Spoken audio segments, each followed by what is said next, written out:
Ukraine का रुख भी अब अमेरिका की लकीर का फकीर बन गया है। राष्ट्रपति जेलेंस्की ने पहली बार भारत पर ट्रंप के टैरिफ का समर्थन किया, लेकिन यह बयान कहीं से भी मजबूत कूटनीति नहीं बल्कि मजबूरी का इजहार लग रहा है।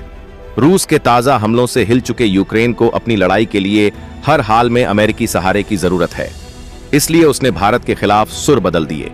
भारत की स्थिति अलग है। नई दिल्ली बार बार दोहराती रही है कि उसका प्राथमिक फोकस ऊर्जा सुरक्षा है और इसी कारण वह रूस से तेल खरीदता रहेगा, अमेरिका चाहे जितना दबाव बना ले। भारत ने अंतर्राष्ट्रीय मंचों पर यह संदेश स्पष्ट कर दिया कि उसकी विदेश नीति सिर्फ उसके राष्ट्रीय हितों से तय होगी, किसी और की शर्तों से नहीं। अमेरिकी वित्त मंत्री स्कॉट बेसेंट ने यूरोप पर दबाव डालते हुए कहा कि अगर यूरोपीय संघ भी भारत जैसे देशों पर टैरिफ लगाए तो रूस की अर्थव्यवस्था टूट जाएगी। लेकिन यह दलील भी कमजोर पड़ रही है क्योंकि यूरोप खुद भारत के साथ फ्री ट्रेड एग्रीमेंट को लेकर बातचीत तेज कर रहा है। यूरोप समझता है कि भारत एक उभरती हुई ताकत है और उसके साथ सहयोग करना भविष्य की मजबूरी है। जेलेंस्की का बयान कि भारत पर लगाए गए टैरिफ सही हैं, भारत की बढ़ती ताकत का ही प्रमाण है, क्योंकि अगर भारत वाकई कमजोर होता तो उसकी नीतियों की ओर देखने की भी जरूरत ना होती। लेकिन आज यूक्रेन जैसे देश भी भारत को लेकर बयानबाजी करने पर मजबूर हैं, जिससे साफ है कि भारत की स्थिति वैश्विक राजनीति में केंद्रीय हो चुकी है। अमेरिका लगातार यह चाहता है कि यूरोप भी उसी की लाइन पर चले और भारत के खिलाफ सख्ती दिखाए, लेकिन यूरोप ने अब तक अमेरिकी दबाव को पूरी तरह स्वीकार नहीं किया है। जर्मनी, फ्रांस और इटली जैसे बड़े देश भारत के साथ बढ़ते व्यापार को देखते हुए अमेरिका की राह पर चलने से बच रहे हैं। यह स्थिति अमेरिका की कूटनीति की हार है। भारत ने जिस तरह से रूस यूक्रेन युद्ध के दौरान अपनी स्थिति बनाए रखी, वह उसकी स्वतंत्र विदेश नीति का उदाहरण है। अमेरिका और उसके सहयोगी जहां रूस को अलग थलग करने की कोशिश कर रहे थे, वहीं भारत ने दोनों पक्षों से बात कर अपनी अहमियत कायम रखी। यही वजह है कि आज अमेरिका को भारत पर टैरिफ लगाने जैसे कदम उठाने पड़ रहे हैं, जो उसकी खींच को दिखाता है।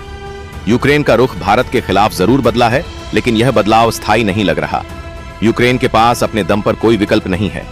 उसकी हर नीति अमेरिका और यूरोप की मदद पर टिकी है। ऐसे में भारत के खिलाफ बयानबाजी करना महज एक राजनीतिक प्रदर्शन है, ताकि वॉशिंगटन में उसे और मदद मिल सके। भारत की ताकत यह है कि उसने अमेरिकी दबाव के बावजूद यूरोप के साथ रिश्ते मजबूत किए हैं। फ्री ट्रेड एग्रीमेंट पर तेजी से बढ़ती बातचीत इस बात का सबूत है कि यूरोप भारत के साथ साझेदारी को ज्यादा महत्व देता है। इससे अमेरिका और यूक्रेन की कोशिशों को बड़ा झटका लगा है। अमेरिका की आर्थिक रणनीति भारत के मामले में उलटी पड़ती दिख रही है। 50% टैरिफ लगाकर उसने सोचा कि भारत झुकेगा, लेकिन इसका असर उल्टा हुआ। भारत ने वैकल्पिक बाजार खोज लिए और अपनी अर्थव्यवस्था को और मजबूत किया।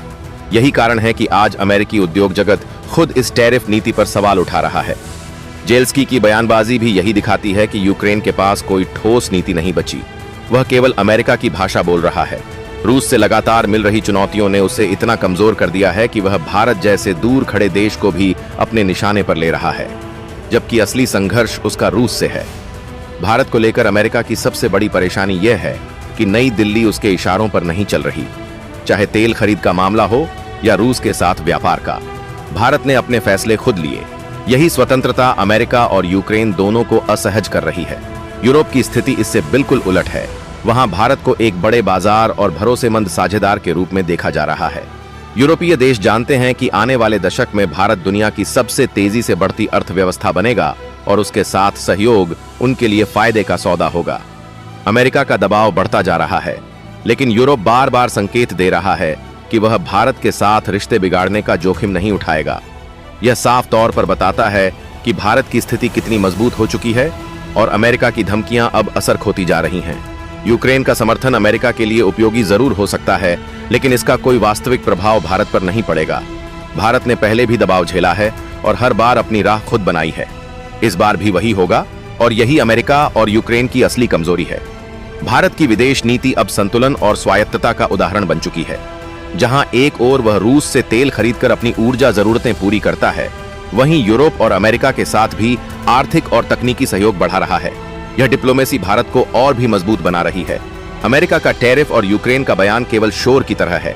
वास्तविकता यह है कि भारत की अर्थव्यवस्था लगातार मजबूत हो रही है और वैश्विक स्तर पर उसकी अहमियत बढ़ रही है। यही वजह है कि तमाम दबावों के बावजूद भारत की स्थिति डगमगाई नहीं है। आज की दुनिया में वही देश सफल है जो अपने हितों को सर्वोपरि रखे।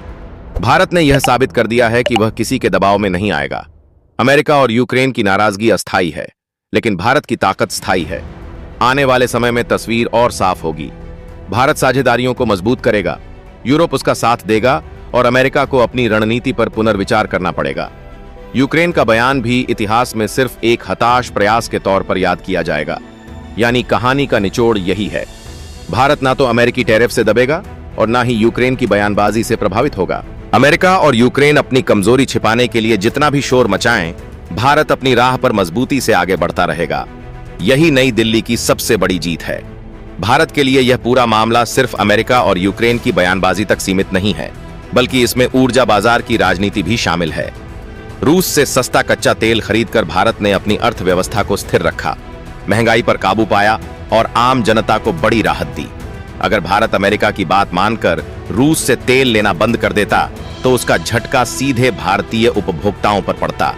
यही असली वजह है कि भारत ने हर वैश्विक दबाव को नजरअंदाज किया। अमेरिका की नीति दरअसल अपनी ऊर्जा कंपनियों के हितों से भी जुड़ी है।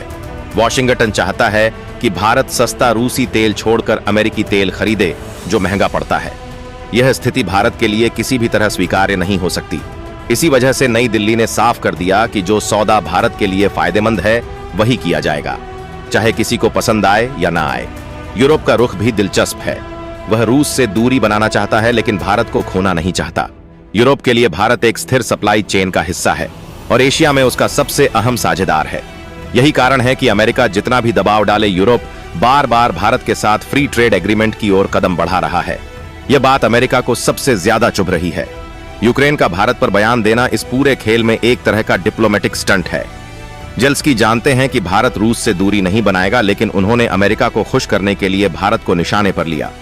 इससे उनका मकसद साफ है, अपने लिए हथियार और आर्थिक मदद बढ़वाना। भारत के खिलाफ ऐसे बयानों से यूक्रेन को कोई वास्तविक फायदा नहीं होने वाला। भारत की सबसे बड़ी ताकत यही है कि उसके पास विकल्प मौजूद हैं। अगर अमेरिका यूरोप को भारत से दूर करने की कोशिश करता है तो भारत एशिया, अफ्रीका और लैटिन अमेरिका के नए बाजारों से जुड़ जाएगा। यही वजह है कि भारत का आत्मविश्वास बाकी देशों से कहीं ज्यादा है। वैश्विक व्यवस्था में भारत एक निर्भर ग्राहक नहीं, बल्कि एक विश्वसनीय साझेदार बन चुका है। अमेरिका और यूक्रेन दोनों ही इस बात को समझने में नाकाम रहे हैं कि भारत अब किसी का जूनियर पार्टनर बनने को तैयार नहीं है। नई दिल्ली की विदेश नीति अब बहुपक्षीय संतुलन की है, जहां वह अमेरिका, रूस, यूरोप और एशिया सभी से संबंध बनाए रखे। इस नीति ने भारत को उस स्थिति में खड़ा कर दिया है जहां कोई भी उसे नजरअंदाज नहीं कर सकता। आर्थिक मोर्चे पर भी भारत लगातार मजबूत हो रहा है। अंतर्राष्ट्रीय मुद्रा कोष और वर्ल्ड बैंक दोनों ने भविष्यवाणी की है कि आने वाले वर्षों में भारत सबसे तेजी से बढ़ने वाली बड़ी अर्थव्यवस्था बना रहेगा। यही भविष्य अमेरिका और यूरोप दोनों के लिए भारत को जरूरी बनाता है। इसलिए अगर दबाव और बयानबाजी बढ़ भी जाए तो भी वे भारत से रिश्ते तोड़ने का जोखिम नहीं उठाएंगे। नतीजा साफ है, अमेरिका और यूक्रेन के बयान फिलहाल सुर्खियां जरूर बना सकते हैं, लेकिन असली खेल भारत ही तय करेगा।